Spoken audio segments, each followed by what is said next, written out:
proceso mediante el cual los seres vivos obtienen energía a través de la glucosa que entra en la célula para realizar las funciones vitales. La glucosa más el oxígeno que ingresa a mis pulmones lo utilizan las células en las mitocondrias para formar ATP y realizar las funciones de mi cuerpo. Sabemos que tenemos una respiración aeróbica, o sea, utilizando oxígeno, proceso mediante el cual se produce energía en la presencia del oxígeno, también llamada respiración oxidativa. Nosotros ya conocemos el óxido de carbono, el agua y el ATP y la fórmula de lo que es el ácido carbónico más el oxígeno. Respiración anaeróbica, proceso mediante el cual se obtiene energía ATP sin la presencia del oxígeno, también llamada fermentación. Tenemos la fermentación alcohólica y la fermentación láctica. Una de ellas se llama glucólisis, ¿no ves? El mecanismo de obtención de la energía es a través de la respiración aeróbica que se da dentro de nuestras células en lo que es la mitocondria.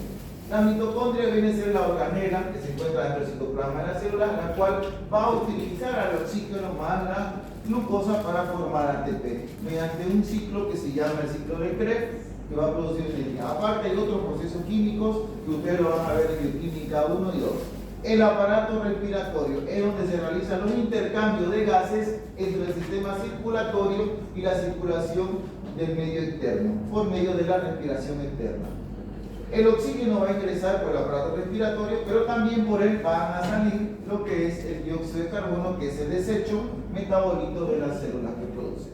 Respiración celular, fermentación alcohólica, donde vamos a hablar sobre el piruvato, glicólisis o glucólisis, donde la glucosa se convierte en piruvato para después formar ATP. Nosotros lo vimos cuando hablábamos músculo esquelético. ¿Qué hace el músculo esquelético? Tenía tres fuentes de energía. Una era lo que es la proteína sinasa, la proteína creatinsinasa, o la otra que era la glucólisis, que eran las dos formas de producir ATP rápido pero escaso en poca cantidad. En cambio el ciclo de Krebs era mucho más lento pero producía en mayor cantidad ATP. Intercambio de gases. En lo que es los seres vivos, en los mamíferos, se va a dar por difusión simple y pasiva. Ya lo sabemos, el oxígeno y el CO2 son liposolubles, atraviesan con facilidad la membrana. Intercambio de gases se da a nivel de lo que es el tejido alveolar, en los alveolos, que son como burbujas, ya donde va a entrar el aire, y ahí se da el intercambio. El tejido alveolar es el único tejido en mi cuerpo que permite la difusión de un gas, porque mi cuerpo, ¿qué es? Es líquido, no es aire, ¿no ves? Pero en los pulmones que está entrando el aire es el único lugar y órgano, tejido alveolar, donde el CO2 y el dióxido de carbono y el oxígeno van a poder atravesar la membrana celular y salir a un espacio, que este serían los alveolos, y ingresar a través del tejido alveolar y llegar al intersticio, el espacio intersticial, para posteriormente ingresar al torrente sanguíneo atravesando el endotelio y los capilares. Se encuentran estas vías respiratorias húmedas con CO2 y dióxido que van a difundir a través del agua. Estas revestidas internamente por capilares sanguíneos y sus paredes son muy finas y favorecen a la difusión. Más eficaz cuanto mayor sea la superficie y diferencia en concentración. Hay diferentes tipos de respiración. Algunos animales, tenemos que saber, que respiran a través de la piel, otros a través de un cartílago traqueal como los insectos, braquial como los peces y pulmonar como lo hacen los seres vivos, mamíferos y aves. El aparato respiratorio, ustedes ya lo conocen, lo han visto en anatomía 1 y 2, conocemos las vías respiratorias altas y bajas, sabemos la topografía, desde que ingresa el aire por las coanas, y aquí tenemos tenemos una mucosa a nivel de lo que es las fosas nasales que está húmeda, que se produce una secreción y eso va a humedecer el aire que está ingresando. Además va a filtrar el polvo, bacterias y virus que puedan ingresar a través de los pelos y también los cornetes. Ustedes ya conocen a los cornetes, tienen una forma, por algo están ahí. ¿Qué hacen los cornetes? Hacen que haya una turbulencia del aire que está ingresando junto con los senos. A ver, acá, ¿qué son los senos? Tenemos senos esmoidales, senos esfenoidales, senos nasales, maxilares. ¿Qué son los senos? Atrás. ¿Qué son? ¿De dónde están? Quizás, a ver, son espacios de aire dentro de lo que son los huesos, ¿ya? El aire que yo respiro, por si acaso entra hasta ahí, y la turbulencia de los cornetes permite que se caliente, porque el aire tiene que entrar caliente de mi cuerpo y aparte humedecido. De esa forma, por la turbulencia, se quedan atrapadas polvo, bacterias, virus, toxinas o cosas y se forma una sustancia que es la suciedad que hay dentro de la nariz. Ingresa por la nasofaringe, la faringe, la laringe y llega a la tráquea. En la tráquea hay una bifurcación que es la carina que se divide en dos lóbulos principales, derecho e izquierdo. El derecho es el de mayor diámetro que el izquierdo y eso se va a dividir en los segmentos secundarios de los bronquios que son los lóbulos. Ustedes ya saben que los pulmones, a ver, aquí el pulmón derecho, ¿cuántos lóbulos tienen? 3. El superior, ¿en cuánto se divide? ¿En cuántos segmentos? ¿Cuánto digo? 5, correcto. ¿Cuál es 8? ¿Dónde has sacado 8?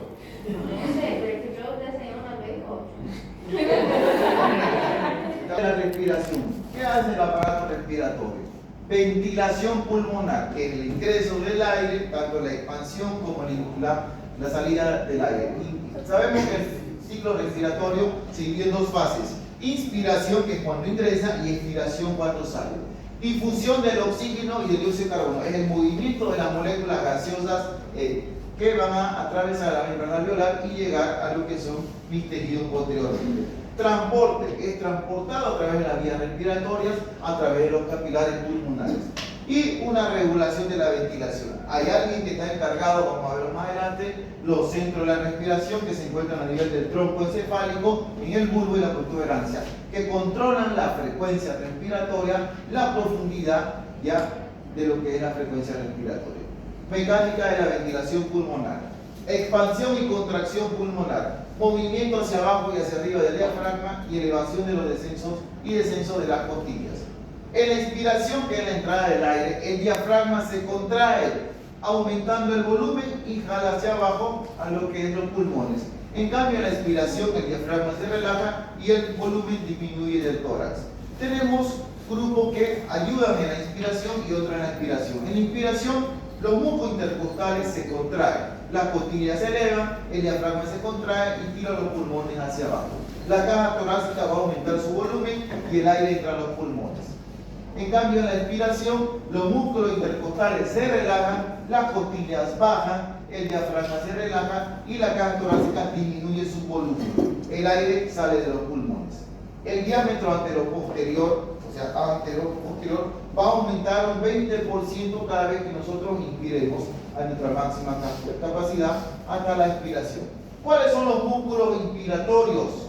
Esternocleidomastoideo, también conocido como el cuádriceps del cuello, los escalenos intercostales externos y diafragma. Este grupo se llama inspiratorios, músculos inspiratorios.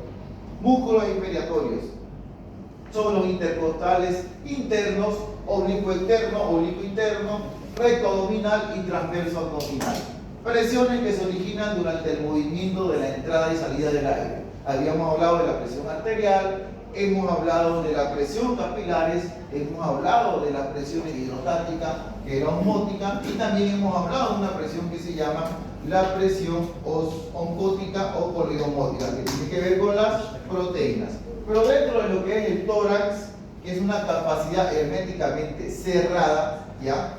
Hay una presión negativa adentro, y eso permite tanto la expansividad como la contracción y dilatación de los bronquios. La presión pleural normal es de menos 5 centímetros de agua.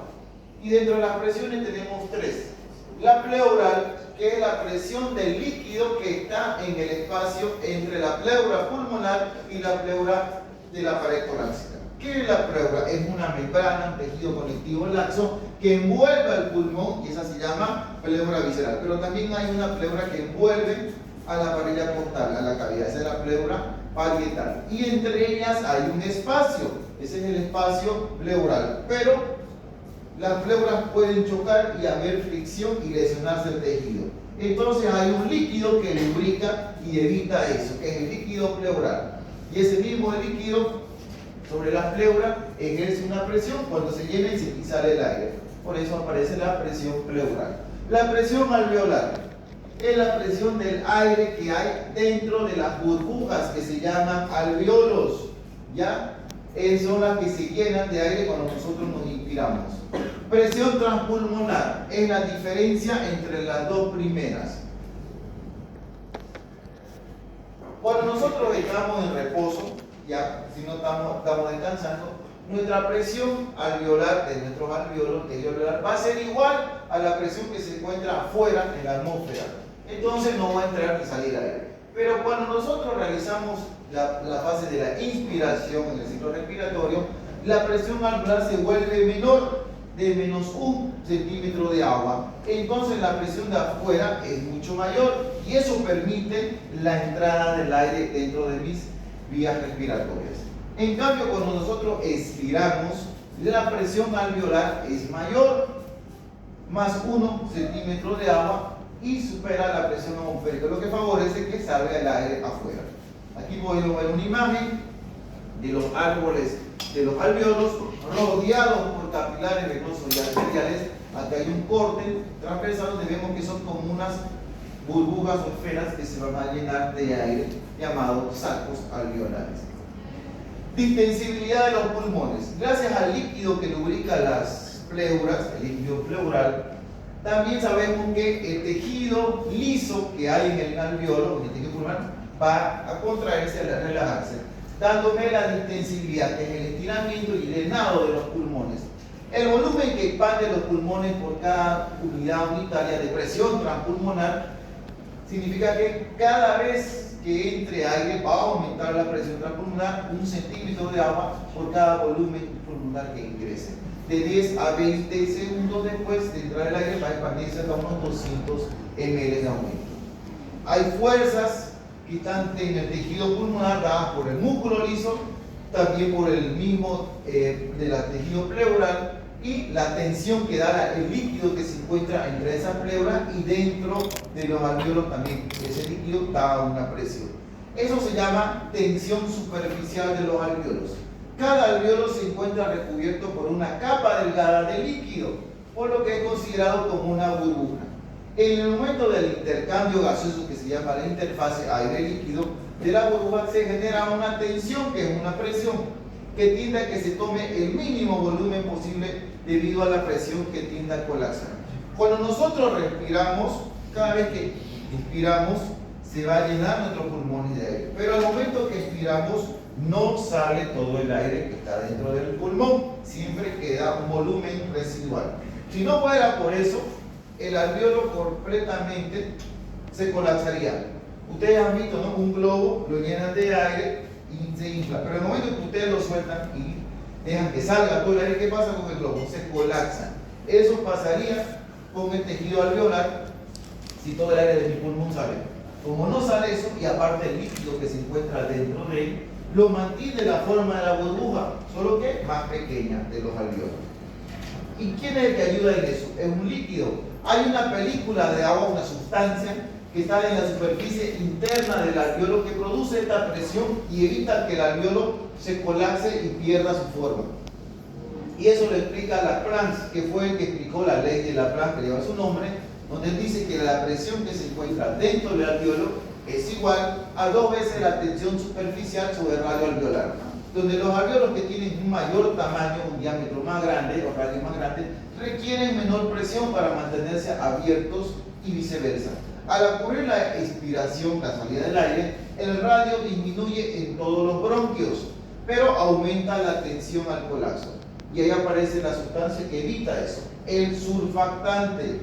El surfactante es una sustancia secretada por los epitelios o células epiteliales alveolares tipo 2 o neumocitos tipo 2, también llamados, que está conformado por sustancias como fosfolípidos, uno de ellos es el dipatil-mitoisfosfatil-ditilcolina o llamado DPPC, las apoproteínas y iones de calcio. Todas estas sustancias, aparte del agua, se encuentran en el surfactante y esto le permite al alveolo mantener su forma aunque salga el aire fuera de los pulmones.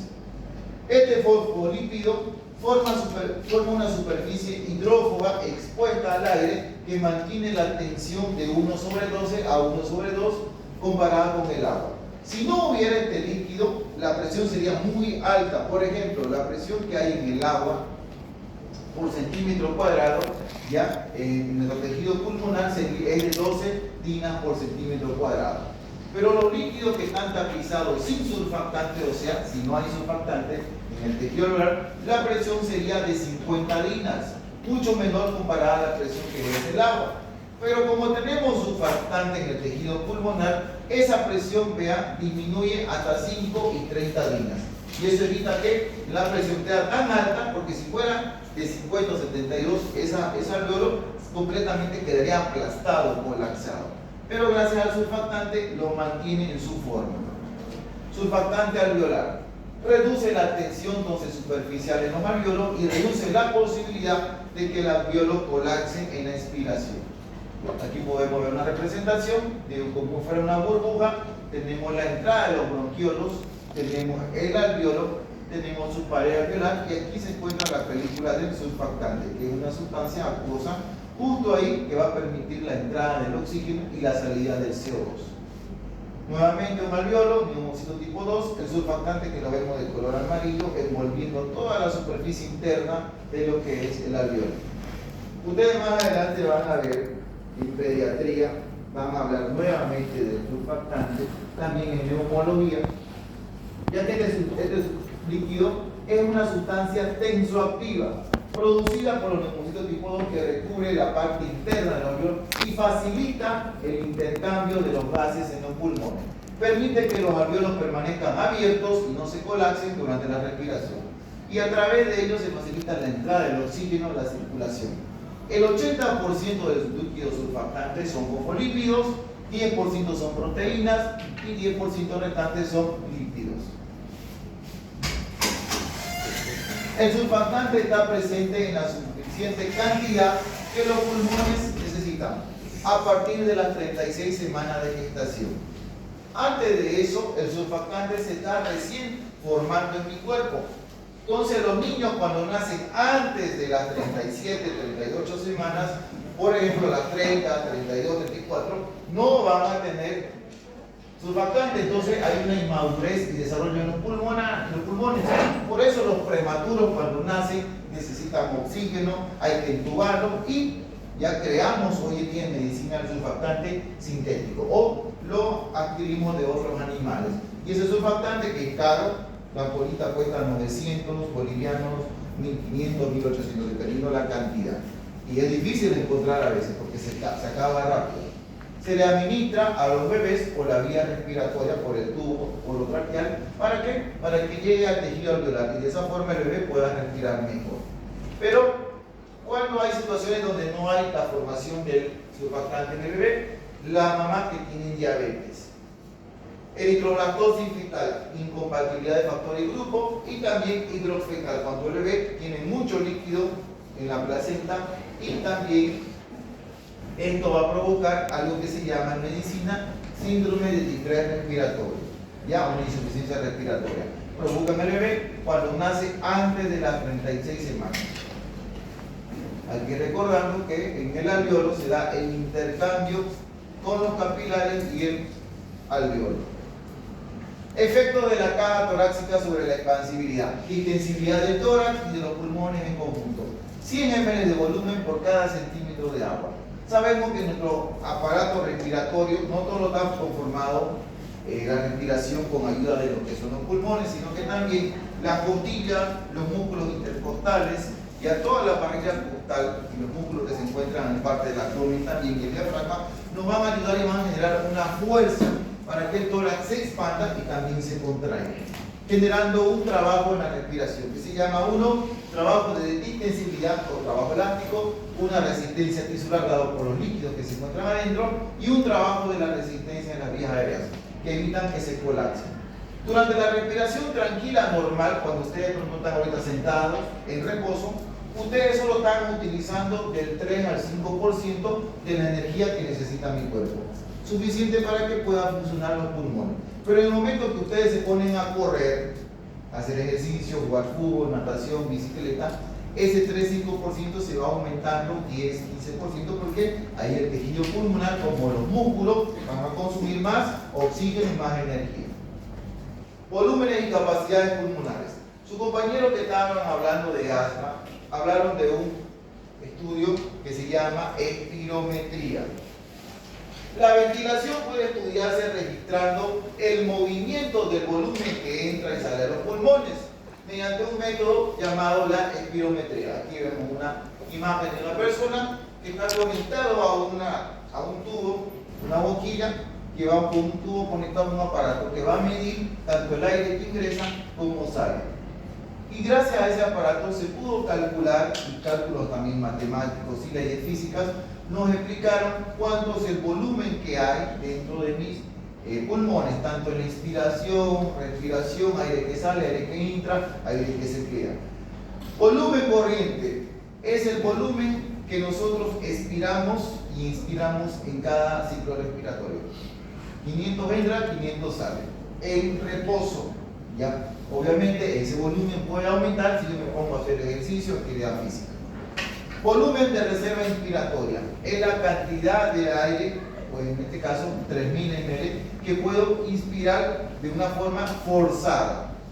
Volumen de reserva inspiratorio es la cantidad de aire que puedo expirar con un esfuerzo máximo. Una cosa es los 500 que salen y los 500 que entran, pero yo puedo forzar mi inspiración hasta 3000 y expirar de forma forzada hasta 1100 ml.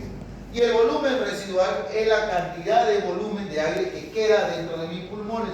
Por más que yo exhale todo el aire que pueda sacar, 1200 quedan adentro del pulmón. Pero aparte de eso aparecen las otras medidas que se llaman capacidades pulmonares. ¿Qué son las capacidades pulmonares?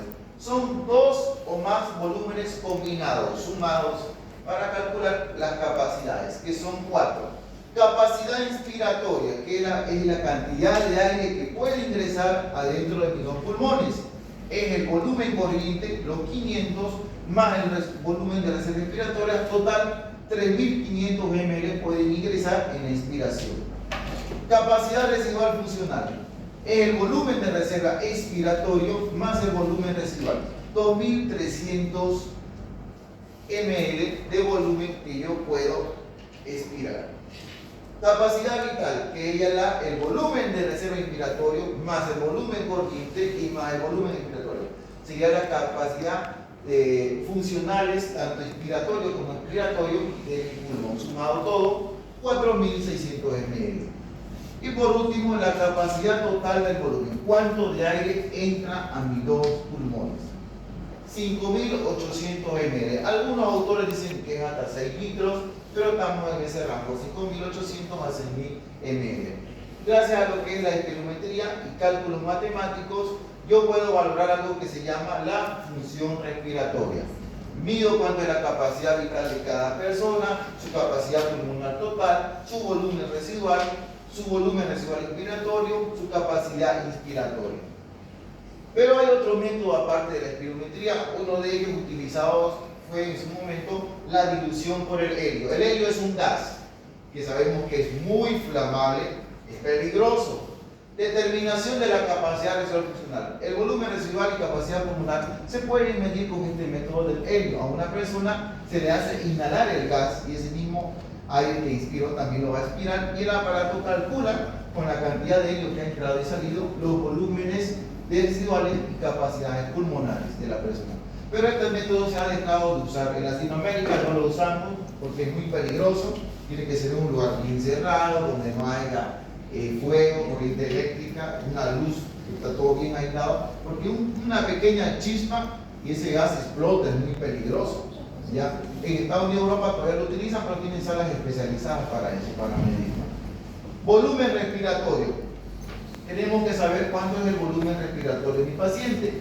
Es la cantidad total de aire nuevo que pasa en las vías respiratorias en un minuto. Para eso yo multiplico el volumen corriente, que es 500, por la frecuencia respiratoria. ¿Cuánto es la frecuencia respiratoria aquí? 15. Ya, el promedio 15, sí, de 14 a 20, de 12 a 18, 12 a 20, ya. 500 por 12, ¿cuánto me da? 6.000, que son 6 litros por minuto. Esa sería la cantidad de aire nuevo que está entrando a mis pulmones cada minuto. Pero también puedo calcular lo que es la ventilación alveolar. ¿Por qué? Hago una diferencia. Porque no todo el aire que está ingresando va a ser el intercambio gaseoso.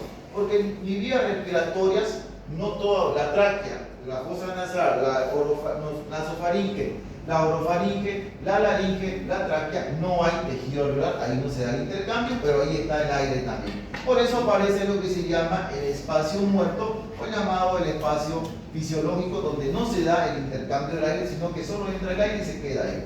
Nariz, faringe y tráquea tienen un volumen, entonces yo lo que hago es calcular con una fórmula que es el volumen del espacio muerto, el área gris, que es una constante de 30, multiplicado sobre el área rosa, que es 70, más el área gris de nuevo, por el volumen corriente. Y ese cálculo me da 150 ml de volumen que queda en la nariz, en la faringe y en la tráquea, donde no se realiza el intercambio gaseoso.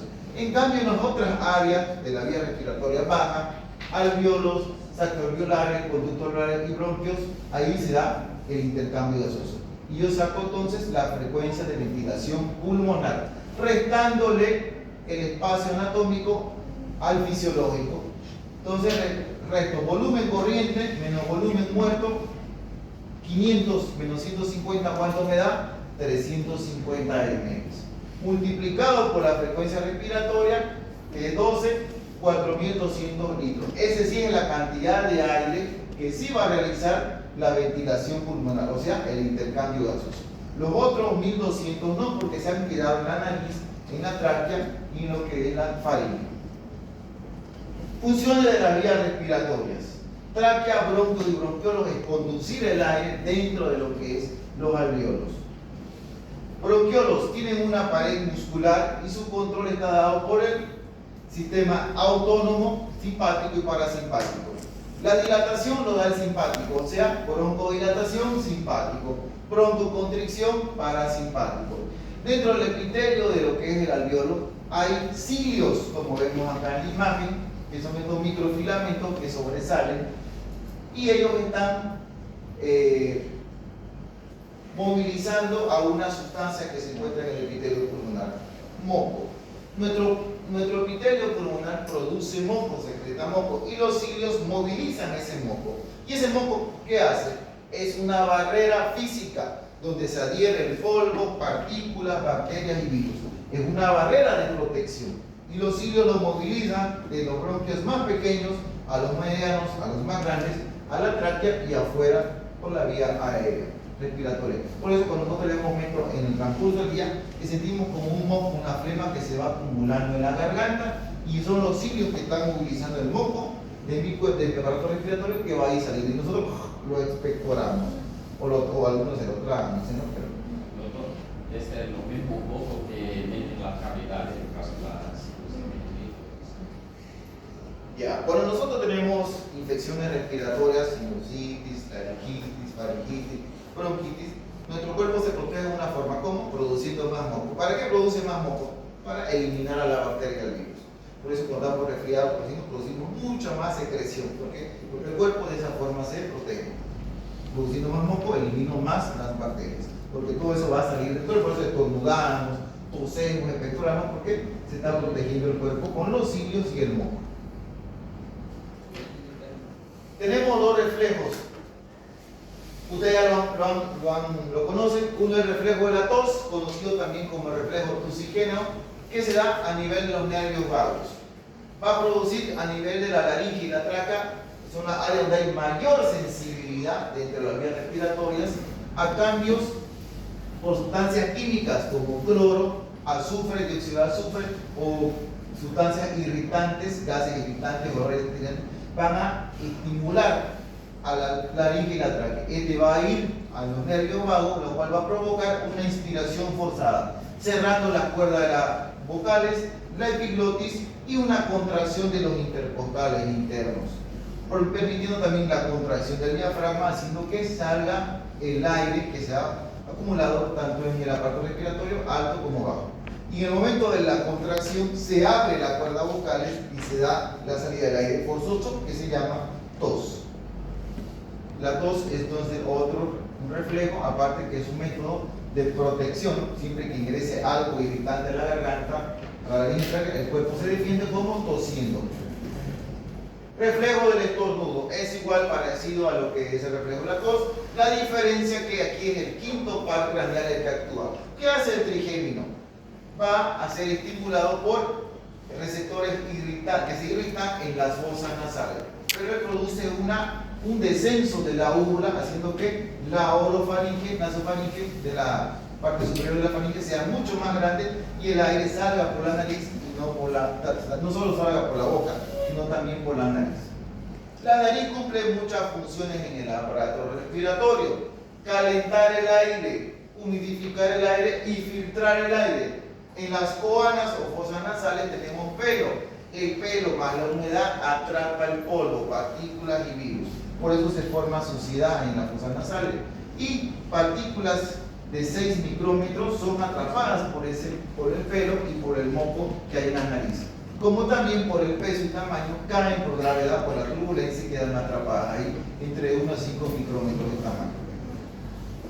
Por último, tenemos que ver que la respiración o el aparato respiratorio no solo se encarga del intercambio gaseoso, no solo de generar ATP, sino que también tiene que ver con la vocalización y sonido de palabras. Aquí podemos recordar lo que es el cartílago tiroides, lo que son los músculos aritenoides, músculo picoatiroideo, tirotiroideo, y lo que son las cuerdas vocales o ligamentos vocales. Aquí podemos ver 5 imágenes cuando las cuerdas vocales están en aducción completa, aducción ligera, posición intermedia, fonación y de susurros, intenso e intermedio. Entonces las cuerdas vocales son las que se van a contraer, relajar, abrir de forma a diferentes grados y posiciones para dar los sonidos de la palabra, con la salida del aire cuando se da la expiración. Sus compañeros que nos hablaron de asma, aquí vamos a hablar un poco de asma también y de otras enfermedades pulmonares. ¿Alguna pregunta hasta acá? Aquí podemos ver una imagen de una persona a la cual se le está realizando la espirometría. Vemos que tiene en la boca, la nariz está completamente tapada para que no haya fuga del aire, del volumen de la respiración, y también una boca completamente cerrada con una boquilla. Esta boquilla está conectada a un aparato que va a ir al espirómetro, que va a medir tanto el aire, que al conectarte tú lo que haces es expirar. Funciona el aire y ese mismo aire lo sopla. No es que yo después soplo, no. En la misma boquilla yo expiro y expiro. En la misma boquilla. No dejo en ningún momento fuera de mi boca. Y se tapa la nariz para que no haya fuga. De esa forma yo puedo medir los volúmenes y capacidades de la persona. En la espirometría tenemos que ver dos curvaturas, una de la expiración y otra de la expiración. Esta es una curvatura normal. Cuando hay 3 procesos respiratorios que se llama obstrucción, restricción y el mixto, que eso es la combinación de los dos primeros, la imagen, como vemos, va a alterarse. Esto lo van a ver en semiología y en neumología. Dentro de lo que es la espirometría se miden varios parámetros, pero 3 son los principales: la capacidad vital forzada, la fuerza inspiratoria en el primer segundo y un índice que se llama el índice de Tifenau, que también mide para lo que es volumen y capacidad de la persona. Tifenau fue uno de los científicos que estudió más la parte de la ventilación pulmonar y por eso lleva su nombre, el índice en el cual podemos valorar más que todo a nivel de lo que es la inspiración. Cuando estos valores son alterados o aumentados o disminuidos, tenemos un cuadro obstructivo. Por ejemplo, un parámetro normal en el cual está midiéndose todo el porcentaje de aire que está entrando a mi cuerpo y saliendo. En el patrón obstructivo vemos que estas curvaturas van a hacerse más pequeñas, y en el patrón restrictivo mucho menos, más pequeñas. Enfermedades respiratorias frecuentes. Obstructivas, ustedes ya las nombraron, una de ellas es el asma. El asma es una enfermedad obstructiva pulmonar. Puede ser aguda como puede ser crónica. EPOC, enfermedad pulmonar obstructiva crónica. Eso, por ejemplo, es lo que tiene su compañera ¿Dónde está? Sandra, aparte de tener asma, igual tiene poco. Esto es porque ella fumó mucho tiempo. Bronquiolitis, ya esta es una infección ya por virus que se da mayormente en menores de 6 meses. Bronquiectasia es cuando los alvéolos quedan completamente colapsados o pierden su forma y son, ¿cómo se dice? Se destruye el parénquima del alvéolo. Aquí vamos a ver que está aumentado la capacidad pulmonar total, aumentado el volumen residual y disminuido el volumen de difenol en estas enfermedades. En cambio, las restrictivas, como la fibrosis pulmonar, que es una enfermedad de engrosamiento del tejido pulmonar que se hace más duro, ya no se expande el pulmón porque es más grueso y más duro. Neumoconiosis, infecciones por hongos. Aquí vemos que hay disminución del volumen residual y mayor el índice de difenol.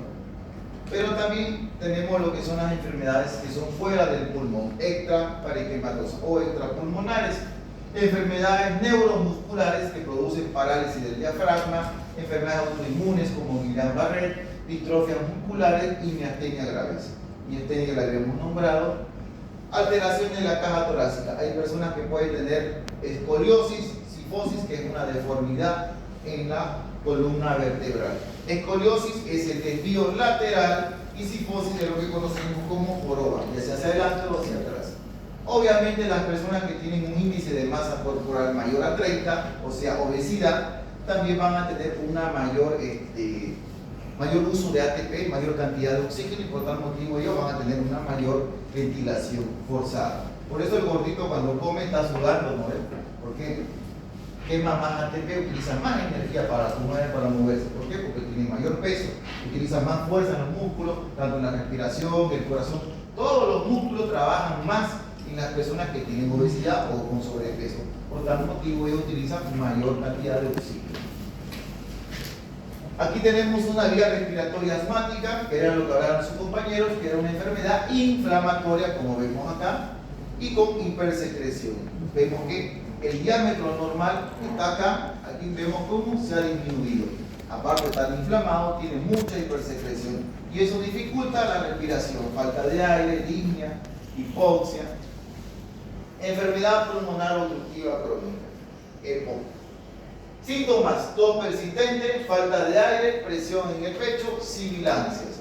Afecta a mayores de 45 años, ya también a los mayores de 25 y mayores de 5 años. Pero el grupo afectado de los adultos es 85% los fumadores, un 15% los no fumadores. ¿Cómo puedo prevenirlo? Comer comida sana, dieta variable sana, hacer ejercicio y no fumar, obviamente.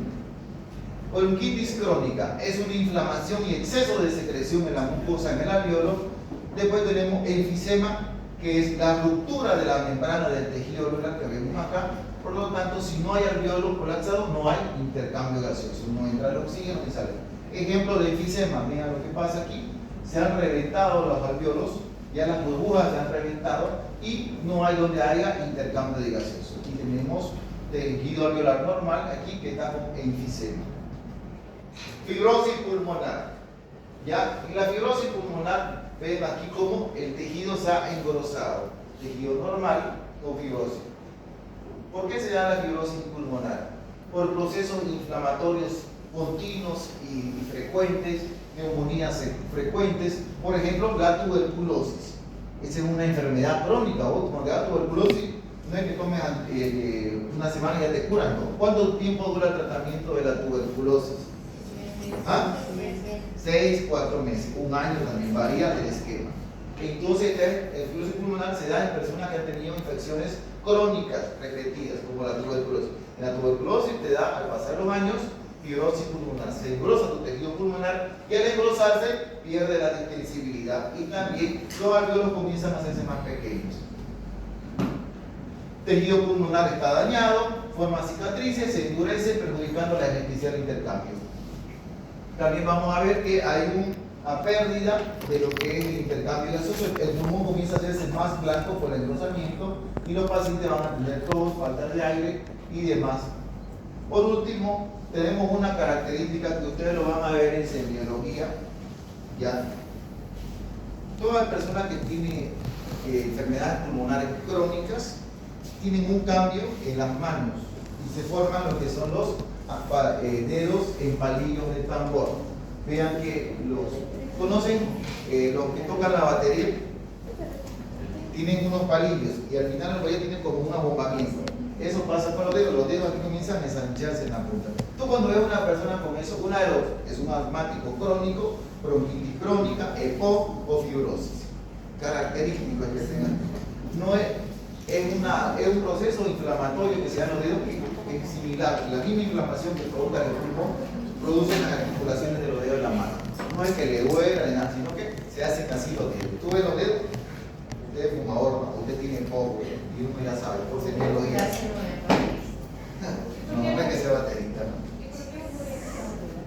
Cuando es que hay sustancias que cuando se inflama el pulmón y produce principalmente fibrosis o la bronquitis crónica, esa misma sustancia llega a las articulaciones de la mano y las inflama, se engrosa. Como el pulmón se engrosó, también aquí. Y es justo acá, solo los dedos, no es en los pies ni en el otro hueso, es justo aquí en esta articulación de los dedos. Es la característica, ¿no?, de los que son con enfermedad pulmonar crónica. Y terminamos con el problema de